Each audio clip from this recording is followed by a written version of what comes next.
በቃ ይጀምራል።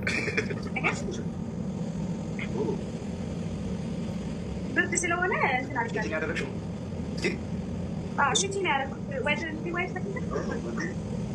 አለ ችግር የለውም። አሰላሙ አለይኩም ወራህመቱላሂ ወበረካቱ። ሰላም ብያለሁ ውድ ቤተሰቦች፣ ሰላም ላይክ እና ሰብስክራይብ ያደረጋችሁ ቻናሌን አሳድጉልኝ።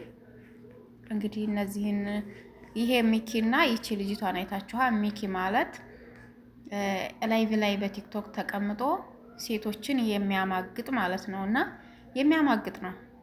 ከምግጥና ምንም ነገር እንትን የለውም። ይሄ በጣም እያማገጣቸው ነው የሚገኘው። ይቺ ብቻ አይደለችም፣ ብዙ ሴቶችን ነው እንደዚህ የሚያደርገው። ከካሜራው ፈቅ በይ ይላታል። እስኪ ዞር በይዳለሽ፣ እስኪ ቁመትሽ እንዴት ነው፣ እስኪ ምናምን በቃ የማይለው ነገር የማያየው ነገር የለም ማለት ነው። እና ሴቶች ሙስሊም ሴት እህቶቻችን ልትጠነቀቁ ይገባችኋል። ሙስሊሞች እህቶቻችንንም አታሰድቡ። ተሰትረው የተቀመጡ ብዙ ስላሉ ይሄ ነገር እስልምና ስለማይፈቅደው አታሰድቡ። ጥሩ አይደለም። ተሰትራችሁ ብትቀመጡ ጥሩ ነው። እናንተ ምን ያህል እንደዚህ ምን ያህል ብታስቡ ነው? እንደው ምን ያህል ቤተሰቦቻችሁን እራሱ አትፈሩ? ቤተሰብ ያየናል አትሉም? እናንተ እኮ ቤተሰብ ሚዲያ አይጠቀምም አያየንም ብትሉ ሚዲያ የሚጠቀም ጎረቤት፣ ወንድም፣ እህት እንደዚህ የተለያዩ ነገሮች ያሳዩአቸዋል ቤተሰቦቻችሁ። ለካ የኛ ልጅ እንደዚህ ናት፣ በቃ ያፍራሉ። ማፈሪያ ነው የምትሆኑት ማለት ነው። በእናንተ ያፍራሉ። ሽቲኔ የለበስኩት ጃኬት ደርብ ያለው ብርድ ስለሆነ ባይዘወይ ቅብርጥሱ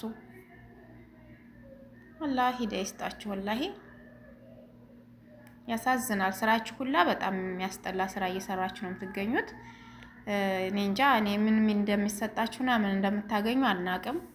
ለመጪው ትውልድ ከታች ላሉት ለትናንሾቹ እህቶቻችን አርአያ ልንሆን ይገባናል እንጂ እነሱ እንደኛ ሆነው እንደዚህ አይነት መንገድን ተከትለው እንዲሄዱ ማድረግ ለኛ ጥሩ አይደለም። ሴት እህቶቻችን ማለት ነው ያለሽን ደብቀሽ ያዢ ነው እንጂ የተባልነው ያላችሁን ነገር አውጥታችሁ ፍጥጥ አርጋችሁ ወጣጥራችሁ ሂዱ አላለንም አላህ። ሴት ልጅ ተሰተሪ ነው ያለው፣ ተሰብሰቢ ነው ያለው። በቃ ሂጃብሽን ለብሰሻል፣ ልብስሽን ሽቲ ለብሰሻል፣ ጃኬት ደርበሻል። አለባበስሽ ጥሩ ሆኖ ግን ጃኬት ለብሻለሁ ብርድ ስለሆነ ሽቲ ነው የለበስኩት ብለሽ ቂጥሽን ማለት ነው ዳሌሽን ዞር እያልሽ ልብስሽን ወጥራ አድርገሽ ጠበቅ አድርገሽ እያሳየሽው ነው ያለሽው ለሰውየው። ይሄን ያክል እንግዲህ እስልምናን ዝቅ የሚያደርግ ነገር ነው እየተሰራ ያለው ማለት ነው። ዝቅ የሚያደርግ በጣም እናንተ ሙስሊም ነን ትላላችሁ፣ ይሄ ነው ስራችሁ ነው የምንባለው። ነገ ጧት ይሰድቡናል ብድግ እያሉ ማለት ነው።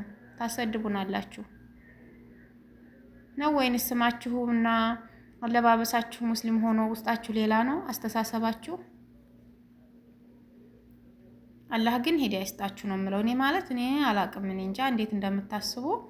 በእርግጥ ወጣትነት ያስቸግራል። ሲገባችሁ ይገባችኋል፣ ግን ሰከን ስትሉ ይገባችኋል ማለት ነው። ትንሽ ከወጣትነት ግንም ደግሞ እንደዚህ እንዳንል ስንት ደግሞ ገና ልጆች ያሉ ማለት ነው። በ18 ቤት በ15 ቤት በ20 ቤት እድሜያቸው ያሉ ልጆች ወላይ ተሰትረው የሚኖሩ ስንት ልጆች አሉን የማውቃቸው ራሱ ማለት ነው። ሊቃብ ለብሰው ሊቃብ የሚያለበሱ ሰፋ ያለ ልብስ ለብሰው ሂጃባቸውን አድርገው እጀ ሙሉ ልብስ ለብሰው በቃ ተሰብስበውና ተሰትረው የሚኖሩ ልጆች አሉ። አንዳንዶቹ ደግሞ ትላልቅ ሰው ሆናችሁ እውኝ የምትሉ ውስጣችሁ እኔ እንጃ አላቅም ምን ያህል እንደምታስቡ ግን እኛ ሊገባን አልቻለም። አላህ ሂዳውን ይስጣችሁና አላህ የምትመለሱበትን ጊዜ ጥሩ አርአያ የምትሆኑበትን ሙስሊም እህቶቻችን ለሙስሊም እህቶቻችን ጥሩ አርአያ የምንሆንበትን ጊዜ ይመልስልን። ሚዲያ ተጠቀሙ አይደለም ተጠቀሙ፣ ግን አግባብ ባለው መልኩ ተጠቀሙ። እኔ የጠላሁበት ሚኪ የሚባል ሰውዬ ማለት ነው አላቅም። እኔ ብዙዎቹን ሴቶች እንደዚህ ውጡ እያለ እኔ ያስገባቸዋል፣ ጊፍት ይሰጣቸዋል። ደግሞ ለወደደው ማለት ነው የሚሰጣቸውን ጊፍት አይታቸዋል። ያችን ይሰጣቸዋል፣ በቃ ያደንቃቸዋል። መልኩን አሳምሮ ፍሪዙን ፈርዞ ማለት ነው። ታያላችሁ፣ አይታችሁ ታውቁታላችሁ። የምታውቁት ቁጭ ይላል። በቃ ትገባለች ተራ በተራ ሲያማርጥ ነው የሚውለው። ብዙ ነገር ሲላቸው ነው የሚውለው። እና ይሄን ያህል ነገር እኔ እንጃ። እሱም ባለየ ነው። በማንም ሃይማኖት ቢሆን ሴትን ዝም ብላችሁ አማግጡ የሚል ሃይማኖት የለም። ግን እኔ እንጃ እኛ ስለ ራሳችን ነው የሚያገባን፣ ስለ እስልምናችን ስለሚያገባን ሴት ሙስሊም እህቶቻችን አታሰድቡን። ስነ ስርዓታችሁን ይዛችሁ ኑሩ ማለት ነው። ጥሩ አይደለም። ይሄንን ያክል ቤተሰቦቻችሁ ዝቅ ነው የምታደርጉት። ለሚያችሁም ሰው በጣም ከባድ ነው። ትጠነቀቁ ይገባችኋል። አላህን ፍሩ።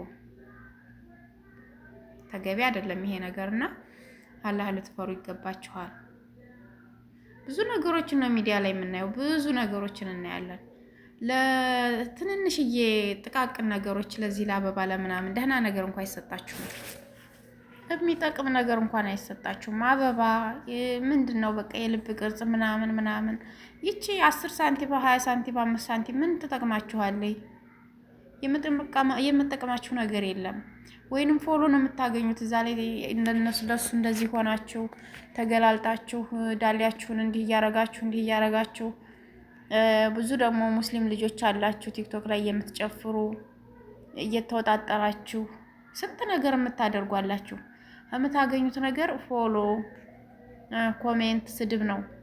ስድብና ሙገሳ በቃ ይሄ ነው ትርፋችሁ። አይምሯችሁ ያ ነገር የሚያስደስታችሁ ቢሆን እንጂ ሌላ ጥቅም የምታገኙበት ነገር የለም።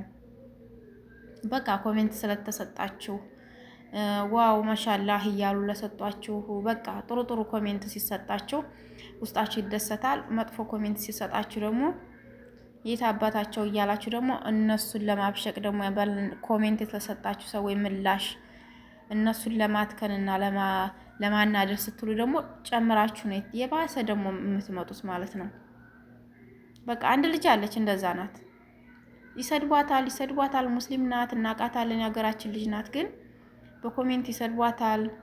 ግን ለዛ ምላሽ ማለት ነው እየቀናችሁብኝ ነው፣ ቅናታችሁ ነው ምናምን እያለኝ መልሳ የባሰ ቪዲዮ ነው ተገላልጣ ማለት ነው ጢጧን ጥርጥር አድርጋ ምናምን እየጨፈረች የምትመጣው እንዴት እንደምታደርገው ጧን ማለት ነው እንዴት እንደምትሆንና